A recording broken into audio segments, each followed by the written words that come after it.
बहुत शुक्रिया कि आप नेपाल से चल करके बिहार आए, Rose Mind Educational and Charitable Trust आए।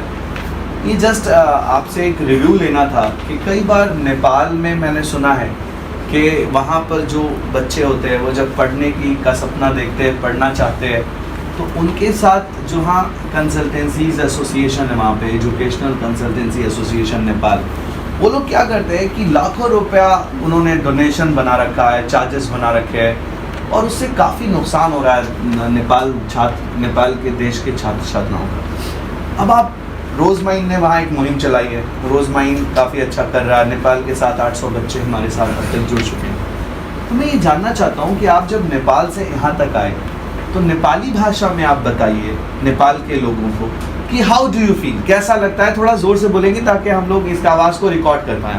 थैंक यू, बोलिए प्लीज़। यस, नेपाली में। पहिला चाहिँ सुरुमा चाहिँ सबैजनासँग कन्सेप्ट हुन्छ कि यस्तो कुनै संस्थाहरू पनि छ जुनले चाहिँ हामीलाई फ्रीमा स्कलरसिप दिएर पढाउँछ भन्ने कन्सेप्ट हुँदैन। किनभने नेपाल भनेको एकदमै के भन्छ डेभलपिङ कन्ट्री हो। सो त्यहाँको मान्छेहरू धेरै शिक्षित पनि छैन, त्यहाँनिर ल्याक अफ एजुकेसनले गर्दाखेरि चाहिँ त्यहाँको मान्छेहरू पढ्न पाएको छैन होइन। अझै नेपालमा चाहिँ के हुन्छ भन्दाखेरि मेडिकल फिल्डतिर चाहिँ विशेष गरेर चाहिँ एजुकेसनल माफिया भन्छ, माफियाहरूले गर्दाखेरि चाहिँ हामीले पढ्नु पाउँदैन। मैले पनि आफै 2 पटक चाहिँ एमबीबीएसको एक्जाम दिएको हो, exam, and I have passed in that exam, but you could not get seat. Yes, because due to the lack of donation, I can't afford that much of donation.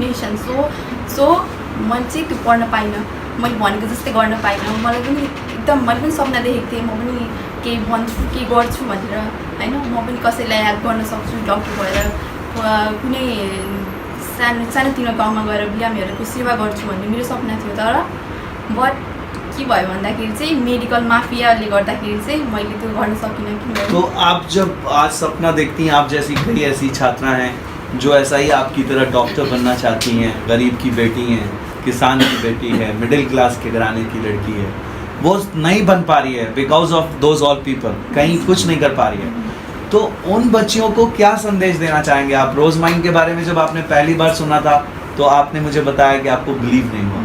आज आप यहाँ आए हैं, क्या उनको संदेश देना चाहेंगे आप? म जो पनि यस्तो पढ्नको लागि, हायर एजुकेसनको लागि सपना देखेको हुन्छ नि, उहाँहरूलाई चाहिँ एकचोटि रोज माइन्ड आउनु, भिजिट गर्नु होइन, अनि त्यस पछाडि यहाँको कन्सल्टेन्सीहरू कन्सल्ट हुनु, आफूहरू कन्भिन्स हुनु, अनि राम्रोसँग बुझेर मात्रै अरू बाहिरको मान्छेले भनेको कुराहरू नपत्याइकन आफै नै आएर खुदै आफैले हेर्नुभयो भने चाहिँ राम्रो हुन्छ। अनि तपाईँहरूले आफ्नो हायर एजुकेसनको सपनालाई पुरा गर्न सक्नुहुन्छ होइन। अनि सर आप किनके साथ आई? इनके साथ आप, ये कौन है आपके? चाहिँ अंकल। तो आप बताइए कि आपने जो आज यहाँ देखा, नेपाली भाषा में बताइए कि क्या लगा आपको यहाँ देख करके? यहाँ देखा आपने कि झारखंड के बच्चे हैं, उत्तर प्रदेश के बच्चे हैं, भारत के कई राज्यों से बच्चे आए हैं, आपको कैसा लगा आज यहाँ पे आने के बाद? धन्यवाद उमर सर, नमस्कार। मलाई यहाँ आएर एकदम राम्रो फिलिङ भएको छ। म पनि एजुकेसन सेक्टरकै मान्छे हो। ओके। म पढाउँछु, म शिक्षक हो एउटा। अनि मेरो नानी चाहिँ एकदम पैसाको कारणले उहाँ मेडिकल लाइनमा चाहिँ जानै नसकेको। अच्छा। त्यो थियो। अनि त्यो अवस्थाले गर्दाखेरि उसले 2 चोटि चाहिँ पास गरिसक्यो। ओहो। र पनि उसले चाहिँ त्यहाँ चान्स नपाएको हुनाले मलाई एकदम पढाउन मन थियो। अब म पनि त्यो छैन कि 70-80 लाख रुपियाँ उसलाई तिरेर पढाउन सकु। मेरो आफ्नो नानी पनि छ, ऊ मेरो दाजुको छोरी। अब मलाई एकदम रहर थियो। एक दिन म स्कुलमा बस्दै एकजना दाइ आइपुग्नु भयो। उहाँले चाहिँ यो फर्म बोकेर आउनुभएको थियो। जुन रोज माइन्ड का रोज माइन्डको फर्म यो बोकेर आउनुभयो र मलाई देखाउनु भयो। ओके। अब मलाई देखाउनु भएपछि मैले यो हेरेँ, स्टडी गरिसकेपछि मैले नेटमा पनि सर्च गरेँ। नेटमा सर्च गरेर मैले अलिक 2-4 दिन अगाडि मैले चाहिँ एउटा मेल पनि लेखेको थिएँ रोज माइन्डलाई। त्यसपछि म उसलाई लिएर यहाँ आएँ, हो कि होइन के हो भनेर। तर भाग्यवश के हो भन्दाखेरि जसले मलाई यो फर्म दिनुभएको थियो उहाँ खनाल कम्युनिकेसन चलाउनुहुन्छ बिर्तामोडमा। उहाँ दाइको छोरा पनि हरियाणामा पढ्दै हुनुहुन्छ। हरियाणाको। अच्छा, आपके यहाँ हरियाणामा।